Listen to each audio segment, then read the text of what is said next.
Welcome to Enhancing Physics Workshop Classes in Janakpuri.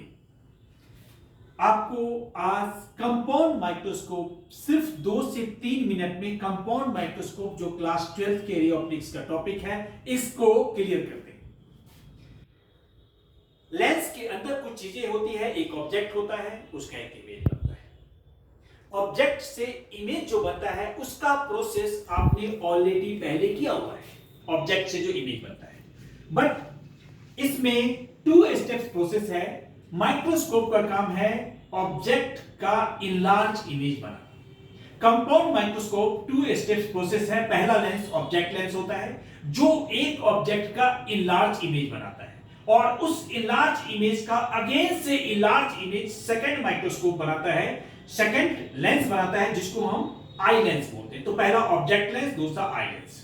Object की image enlarge किस किस condition में बनती है, तो आप ध्यान करें तो ऑब्जेक्ट की इनलार्ज इमेज के लिए आइदर ऑब्जेक्ट को f और 2f के बीच में होना चाहिए या फोकस और लेंस के बीच में होना चाहिए। इस दोनों कंडीशन में ऑब्जेक्ट का इनलार्ज इमेज बनता है। अब जो पहले वाला केस है, पहले इमेज का ही इमेज बनेगा, मतलब पहले ऑब्जेक्ट फिर उसका इमेज, वो इमेज सेकंड लेंस के लिए एज ए ऑब्जेक्ट, फिर उसका फाइनल इमेज बनेगा। तो जो सेकंड लेंस है जिसको वो ऑब्जेक्ट मान रहा है वो पहले का इमेज है, उसका रियल होना जरूरी है। तो मैं उसी केस को डिस्कशन करता हूं। केस 1, यहां पे एक ऑब्जेक्ट लेंस हमने लिया। इस ऑब्जेक्ट लेंस में ऑब्जेक्ट हमने ए बी लिया हुआ है। ऑब्जेक्ट जो हमने ए बी लिया हुआ है, ए बी ये f और 2f के बीच में है, पैरेलल टू प्रिंसिपल एक्सिस से गया, एक ऑप्टिकल सेंटर से गया, इसने अपना image beyond C a dash b dash image बनाया, जो इमेज रियल, इन्वर्टेड, इनलार्ज और मैग्नीफाइड इमेज है। पहले लेंस के रिस्पेक्ट में दूसरा लेंस थोड़ा बड़ा होगा और पहले का इमेज दूसरे लेंस के फोकस के अंदर हो जाएगा। ये हमारा आई लेंस है, इसका फोकस Fe है, a dash b dash. a dash b dash जो पहले का इमेज है, इनलार्ज इमेज है, वो सेकंड लेंस के फोकस के अंदर रैक एंड पिनियन मेथड से एडजस्टेड है। What is rack and pinion method? In rack and pinion method, second lens is movable on this same axis. तो हम इसको इस तरीके से एडजस्ट करते हैं कि पहले के इमेज दूसरे लेंस के फोकस के अंदर हो जाए। अगर ऐसा होगा तो फिर से पैरेलल टू प्रिंसिपल एक्सिस एक रे गई, ये फोकस से पास हुई, ऑप्टिकल सेंटर से पास हुई, आगे जाके ये रे डाइवर्ज हो जाएगी, मतलब इधर कहीं नहीं मिलेगी। फिर इस कंडीशन में इसको बैक साइड में, सेम साइड में एक final image a dash b dash बनेगा। यहां पे हम सेकंड लेंस के दूसरे साइड में हम इसको आंखों से इसको देख सकते हैं। तो अभी आपने क्या देखा? आपने देखा पहला लेंस ऑब्जेक्ट f और 2f के बीच में, इसने इमेज बनाया beyond c, a dash b dash. a dash b dash second lens के लिए एज ए ऑब्जेक्ट काम किया, इसने इसका final image a double dash b double dash बना दिया। अब इसमें मुझे मैग्नीफाइंग पावर निकालना है। जैसा कि आप जानते हैं magnifying power ratio of angle subtended by image to object at eye होता है। तो final image a dash b dash है, इसने O2 पे बीटा एंगल बना दिया। ओरिजिनल ऑब्जेक्ट AB है, इसके साइज का a डबल डैश b1 हमने एक ऑब्जेक्ट जैसा लिया, इसने एंगल अल्फा बना दिया।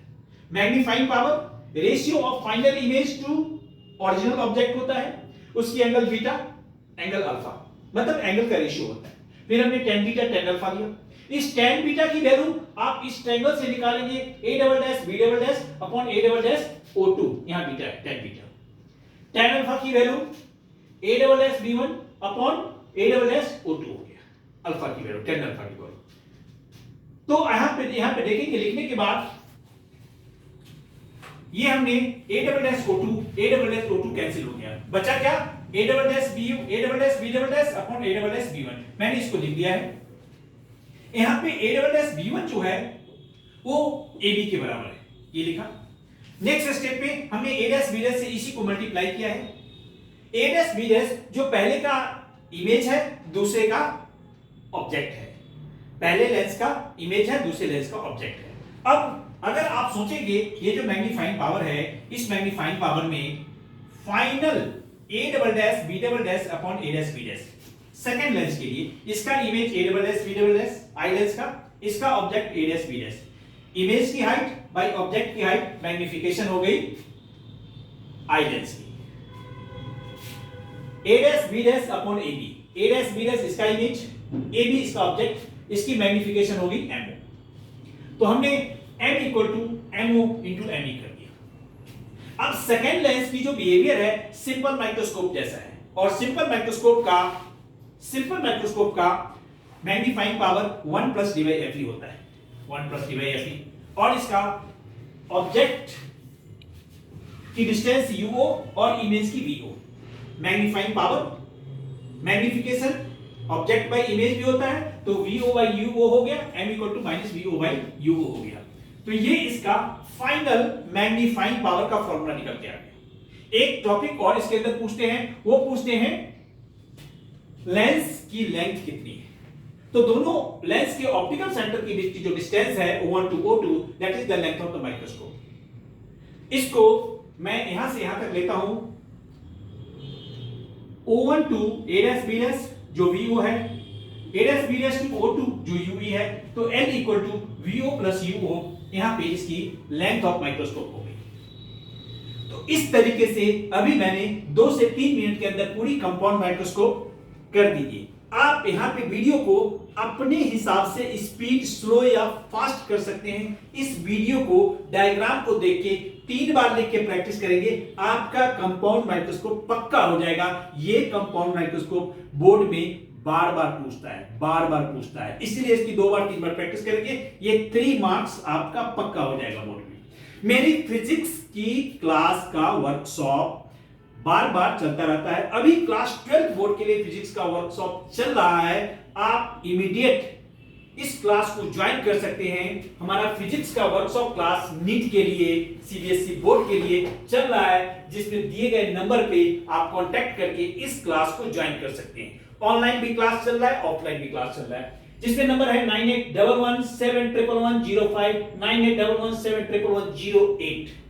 इसमें लास्ट का नंबर 5 और 8 है, बाद बाकी पहले का नंबर सेम है। थैंक यू, फिर नेक्स्ट वीडियो में आपसे मिलेंगे। Thank you students.